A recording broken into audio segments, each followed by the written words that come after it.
All right, and we are live with the North Carolina Tar Heels live post game for the game against Richmond. Man, I'm one of your co-hosts with the most, the captain of the Hooligan Express on this side of the Mississippi, Tornado McCray, or Myron McCray, as some people in government circles may know me. And that gentleman over there, tell the people who you are, man, in case they don't know. Yo, what's good? What's happening? How you living? It's your boy Ricebox26 coming back at you again with another North Carolina live. But this time, it's the post game. And when I tell you it was a good game, I was thoroughly impressed with this game. Shout out to North Carolina scoring the way I expect them to score. That's a score line I expect. 41-3, that's a score line I expect for a game like this. Yes, Zoidberg whoops. Did you miss press just now? Because that's what it sounded like. It sounded like that was no purpose. No, that was definitely on purpose. That was actually 100% on purpose. But nah, so one big props to Damon June. First things first. I ain't gonna lie though, because I had a soccer game, so I had to catch the highlights. I couldn't watch the whole game in its entirety. I was catching up. Bro should have had a touchdown on that first run in the first quarter. He just ran out of gas. But I told you earlier in the day, he doesn't have breakaway speed like that. Hey, I saw him running. I'm like, oh, that's an easy touchdown. Hawk down. I said, bro, I know you ain't getting hawked down like that. Yeah, he a big back, so he didn't have he wasn't a whole lot of breakaway speed, but 14 carries for 148 and a touchdown. And like we said last week, that's a stat line I expect for a game like this versus a Richmond. No shade. This ain't no disrespect to Richmond in any way, shape, or form. We all just know realistically, talent-wise, there's a gap between Richmond and North Carolina. Right. So that's a stat line I expect. If Gio is gonna have a 180 type of day like this, I expect at least one of the backs to have a 100-yard rushing day. I'm cool with that. So because Gio only went up 10 for 18 for 119, but he did put up 2 touchdowns. One of them to Jordan Ship and the other, actually both of them to Jordan Ship, honestly. I saw who let me go ahead and point out, also had a very good game.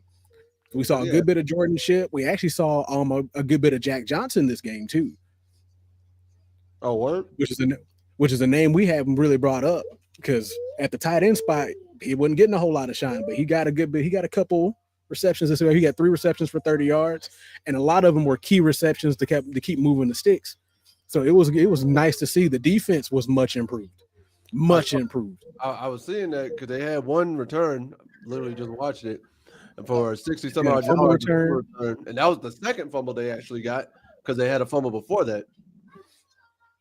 Let's see here, because Smith Vilbert was much improved this game. He was the pass rush I was happy with. It looked like it was the pass rush you would expect for Richmond. Right.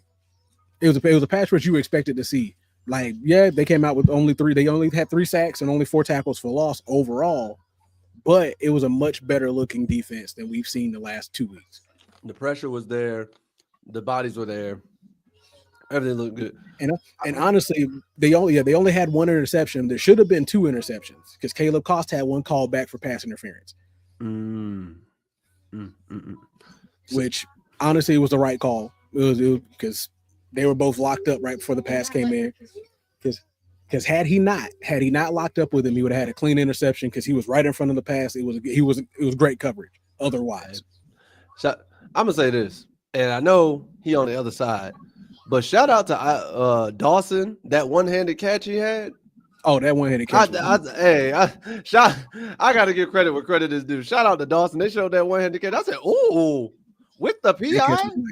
I said, "With the PI with it, okay, sir." With the PI on it, they even flipped over to a woman in the stands, a North Carolina fan. She was right. That's what I'm saying. Because I sat here, the announcers was like, "It's the same." Hey, I sat here. I was like, "Ooh, okay, sir." It was a great catch. You at Richmond because you had to be at Richmond, not because you wanted to be at Richmond. Because the thing about it was he was held PI everything that says you're not going to make that one-handed catch. Everything under the sun was like, you're not making this catch. He said, yeah. No. So one thing that confused me though was, and to tell you the truth, this actually happened in the Georgia-Tennessee game that's currently still going on. When did pass interference in college become a spot foul? Wait, what? Yeah. Because it was like a third and third and 13. When did that happen? Because I ain't never seen that. I've seen 15 yards. It was right. It was around the end of it was right before the end of the half. It was a 3rd and 13. It was a pass interference. Like there's no ifs, ands, or buts about it. But instead of it being the 15-yard penalty like you normally see it, ref calls a spot foul and then just moves it where the spot of where the foul was. So I just checked. It says no, defensive pass interference is not a spot foul in college football. It's a 15-yard penalty and automatic first down for the offense. So for pass,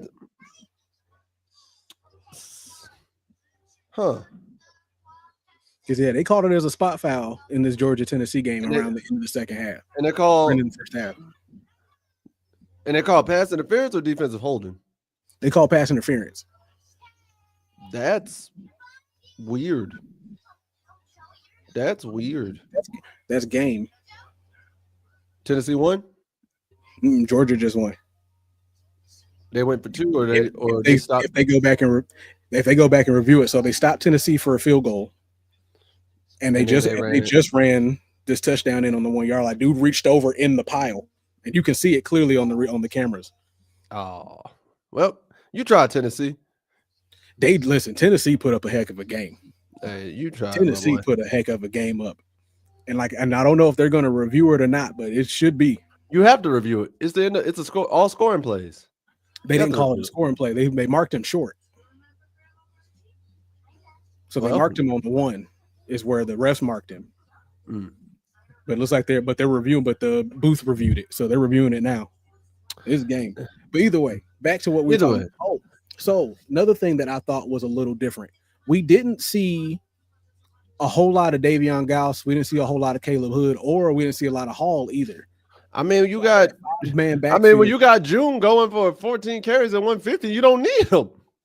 No, I mean, I get that. Like, I'm not saying that unless you want to just throw him in garbage time at that point. Like, not saying it's wrong.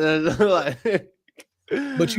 but in this kind of game, you expect a little bit. You expect to be able to get a little bit more of a rotation in. I get what you're saying. No needs. Actually, no, you're right. Because I get what you mean. Because when you look at the receiving core, Ship had 4 receptions, Jake Johnson had 3, and then June and Culver only had 1. So it was kind of spread out with them boys. Jordan Owens had, to be honest. But when you look at the rushing game, it's 14 carries for June, 11 for Gio, and then 5 for Goss, and that's it. Right. And the funny thing is, most of all of Goss's I know 3 of them were on the 1 yard line. Got stopped all 3 times. All right, I'm gonna ask this question. Why was Torrey Newkirk in the game? It looks like it was for 1 play, maybe. At QB. 1 pass. And he threw an interception. Like, why not give Max the reps? I know he's the senior, and it might be low-key beneath him, but he your backup for a reason. Like, why was he in the game? I don't know. Actually, I haven't heard anything about Max in a minute, so I'm worried about that. Unless Max, I'll say this: unless Max was kind of like, nah, he needs the reps. I've been here, done that. Give Newkirk the reps. Maybe. Which I could see that. I could see Max being that type of guy. Be like, nah, could I take these reps? Yes, but you're gonna need these reps because you're gonna be here after me. Maybe. So I can see him passing those reps, but I just looked. I'm like, why was Newkirk in the game? Like, what are you doing here? I say that's a real good question because I don't know. It might have been one of those situations where like Lopez's helmet came off, so they had to run 1 play without him. So I don't know. And it turned into an interception. Get him out. And it turned him into an interception. Nope. That's it. Sit down. And I'm gonna say so. With Gio, like the 8 passes that he missed, I know at least 6 of them that I saw, they were just bad passes. Like, it wasn't the fact that he was making a bad decision. It's just the pass itself was bad. I will say it was either too high, was too far ahead of somebody, or there was a couple like he threw in the. I think there was one he threw to Caleb Hood on a wheel route going into the end zone, which was once again too long. But he was also blanketed, so it was a very small margin that you're going to get this passing. Some of the ones I've seen though too, he seems to be holding the ball just slightly too long. Like he got like 2 or 3 sacks where I was like, as I was watching the clips, he had 2 or 3 sacks. I'm like, get rid of it. All right. You've made your reads. Yeah. Either just get rid of it or take off at this point. There was a couple of times where there was one major play where, and it's the play that he threw to Caleb Hood for no real reason. He steps up in the pocket. He has nothing but open field in front of him. Nothing but open field. There's no defender around him for at least 6 yards. There's a whole massive gap. And instead of just taking off, because now at this point you've held the ball 7-8 seconds. Mm-hmm. Like you're still waiting for a route to open up. Instead of just taking off and getting the yardage, because I think he tried to force it into a pass. He tried to force that wheel route to Caleb Hood and threw it too long. Sound like some Bryce Young-ish. It sounds like he's over processing right now. In my opinion. He's either over processing or he's trying to make plays with their plays. He's not even that. Well, yes, that actually, but he's trying to sit there and be like, okay, against a tougher opponent, there's gonna be a spy. So let me continue looking downfield. He's like, I know I can run. It's like one of those things where the quarterback is like, I know I can run against this lesser opponent, but let me see what I can do if I don't have the opportunity to run again. Can I do this against a better team? Let me see if I can do this now. Which is fine, which I get. But the problem with that is, as a quarterback, you still have to remember you have to make the best play for the team. Oh, and yeah. The best play for the team isn't you trying to force a pass after 8 seconds in the pocket. It's like, I'm going to force it. Why? When you have nothing but green grass in front of you, you know you're a mobile guy. You've been able to run a pretty decent amount most of this game. Just get the yardage because you're in the red zone. Like you're either in the red zone or just outside of it. Get in the red zone. Even if you don't get the first down, put points on the board. Shout out to the internet meme, Leroy Jackson, leading the team in tackles and solo tackles today. Like I was ready. I was like, I definitely wanted to say Jenkins as I saw his name. And another thing I was impressed with, Kamori House, Simpson, 7 tackles, Agumadu, all of them look like they had a better fire lit up under them. Marcus Allen coverage was much better than what we saw from week 1. How was Gaber? Bayer. Yeah. Gabor. Yeah, he looked better too. All like defense as a whole looked like it had some enthusiasm coming up under him this week. Good. So now you know the big question is. So that's something I like to see. So, with that being said, fire lit up under him. Everybody's gonna ask the question, but I want to know if you feel this way because I've been thinking about it. Mm-hmm. And this is the question for Art. Do you think they're ready? Well, I actually got you mixed up earlier. They play UCF next week. Oh, they play UCF next week? Same thing. But same question. Question still applies. Same question. Applies for both. It's still. Why did I say UFC? I mean, it's the same letters. Dyslexia. Same letters and dyslexia. Kicking my butt. That's it. Even in dyslexia just had me in a chokehold just now. A whole chokehold. But whole chokehold. How you think they're gonna feel? How you think they're gonna fare against UCF next week? I think if they come out and play, if they build off of what they did today, then there's a good chance that this will be a game. Because mind you, as of right now, UCF is 2-0, and as of right now, UCF has an 84% chance. I am not joking when I say that. Look at this. Yeah, 84.5. I see. Bro. And for those of you who want to see it too, look, here it is. They say UCF got an 84. Y'all see it? 84% chance of beating North Carolina next week. That's crazy. 84 is wild. I'm not going front. 84. That's a little OD to me. I don't know. They had a bye now, and this is also. Hold on, let me see their schedule real quick. Because they beat Jacksonville State week 0, and they beat then North Carolina A&T. So like, and they got an 84% chance of winning. And listen, now here's the other thing: they only beat Jacksonville State by a touchdown. That's what I'm saying. And they got an 84% chance of winning. Because they ain't up. They done played 2 HBCU. They literally played 2 HBCUs. Jacksonville State is an HBCU. It's not. I don't think so. I thought it was. I may be wrong. I thought it was. I got it. No, they're Conference USA. Okay. Well, they could have been Conference USA and still HBCU. Yeah, because I don't think they're an HBCU.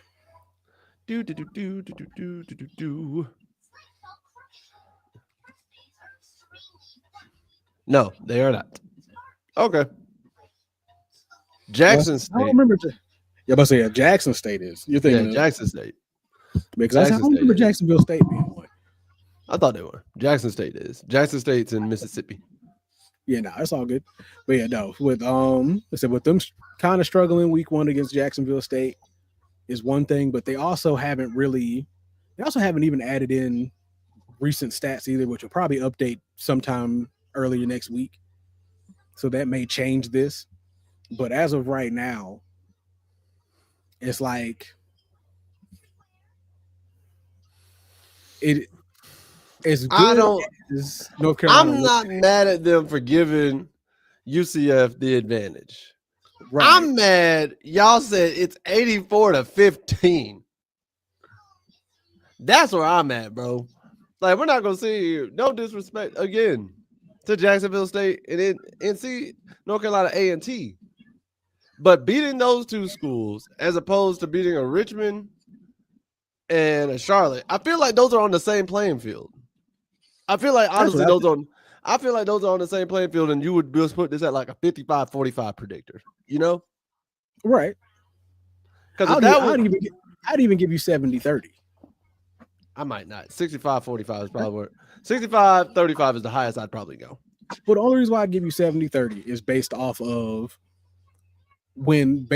our performance against a bigger school compared to what we've gotten so far. So I know UCF hasn't played nobody big for real yet, but based off of how we played against other bigger named schools, I'd give you 70-30 just based off of what I think the line may look like. Because now the pass protection was a lot better too on top of it.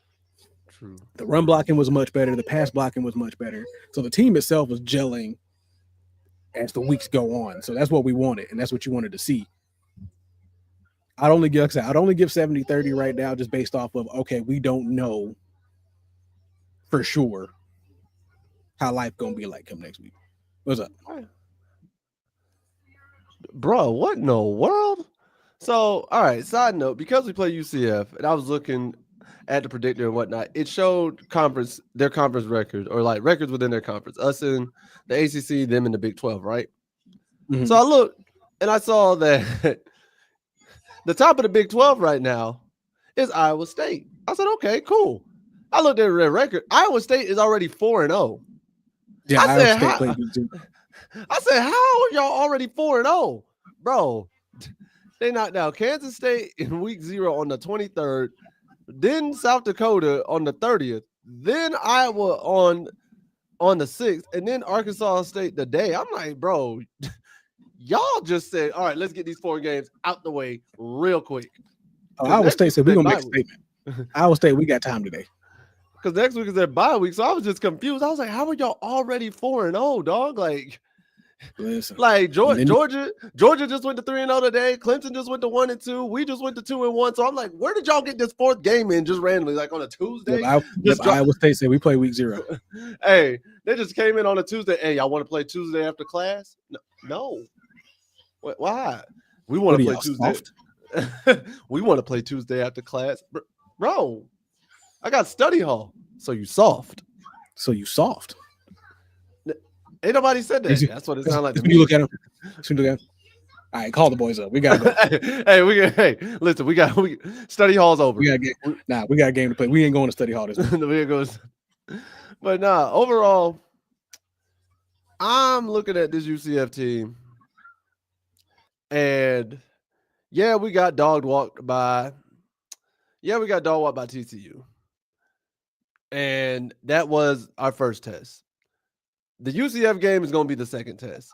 If we can't hang with UCF, it's going to be a pretty long season. Yeah, because then you roll right out of UCF, and you got Clemson coming to town after that. Mm-hmm. And like I said, Clemson, even though Clemson's going to drop, Clemson had it rough. But even though Clemson's going to drop, they going to come. They trying to make sure once they start really, they ain't trying to lose no more in the ACC. I can tell you that right now. Oh, you're definitely that. Plus, like I said, after going toe-to-toe, going literally to last second with Georgia Tech this week. Hey, I thought they were losing like that. I thought they were going to pull that out, or at least go to OT. They tried. They got close. I thought they were going to pull that out, or at least go to OT. But hey, shout out to Georgia Tech, proving the world wrong.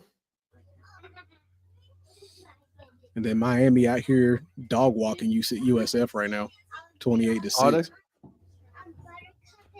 Yeah, they're beating South Florida 28-6. Come on, Ohio, beat Ohio State. Oh my goodness. Do I think that's going to happen? Absolutely. The day that happens, I am running naked in the streets.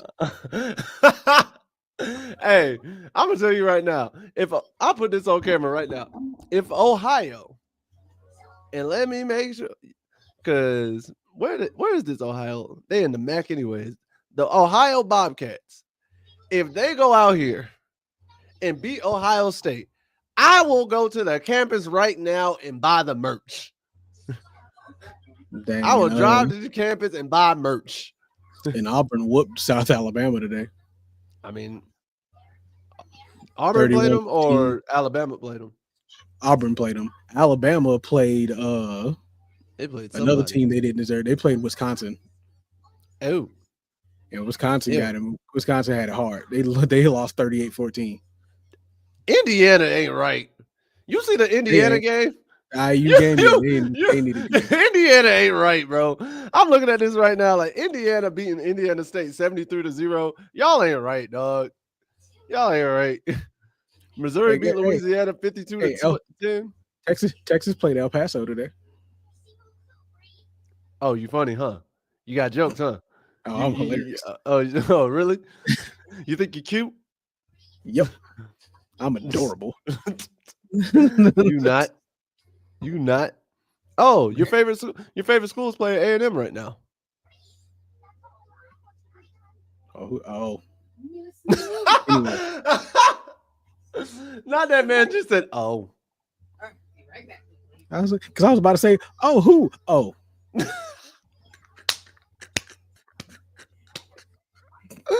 That man said, "Oh, who?" Oh. Them. Did you know Virginia Tech is down 14 to Old Dominion right now? Shout out Old Dominion. Okay, Old Dominion. Now, Old Dominion, can you keep that up? Where is that game? I don't Virginia even see it. It's on the ACC. Oh, no, but I'm looking at the when you go to the scoreboard, switch it from top 25 to ACC. There it is. Let's see here. Oh wow. Wowzers. Then you got Tulane versus Duke tonight. Then Cal versus Minnesota. Ain't nobody watching that because it's at 10:30. Ain't nobody watching Boston College either. Nah, did you see NC State barely getting past Wake Forest? Yeah, I see they won by 10. And they had to do that in the fourth quarter. Shout out to Wake. They did that the whole second half. No, I'm saying though. They scored all second half. No, but I'm saying they had to come back in the fourth quarter because they won by 10. They scored that 10 in the last quarter, so they were down. Yeah, they were down going into the half. They were down 3.5, and then no, they weren't. Yeah, they were. No, they were down 24. They were down 24-17. So yeah, they were down a touchdown. Then NC Then they State tied scored it a up in touchdown the third. and then then they kept them from scoring the whole second half. Hey, Wake Forest had it. So yeah, NC State pulled a Clemson. Basically. Syracuse beating Colgate, the toothpaste. Shout out to Ain't Colgate. nobody worried about the toothpaste. Hey, toothpaste put up 24, bro. I don't know what you're talking about. Then SMU out here beating Missouri State. Closer than I anticipate. Virginia played William and Mary. 55-16. West Virginia beat Pitt, and that had to go to OT. I should have watched that one because they looked like that was a rivalry game. And then yup. That was in the other three games. And the other three games started at 8. Well, 8 and 10:30. Ain't nobody watching that two games because Boston College should handle Stanford no problem. Mississippi State. And California's probably gonna lose to Minnesota. Probably. Mississippi State ain't right now, dog. They playing Alcorn State. Just change it to FBS-IA or 1A. Not y'all up 42-0 at half. At half, dog. Why y'all doing that to LeBron James' home state like that? That's not Alcorn ain't in Ohio. That's Akron. You could have just kept it, baby. This guy here, bro.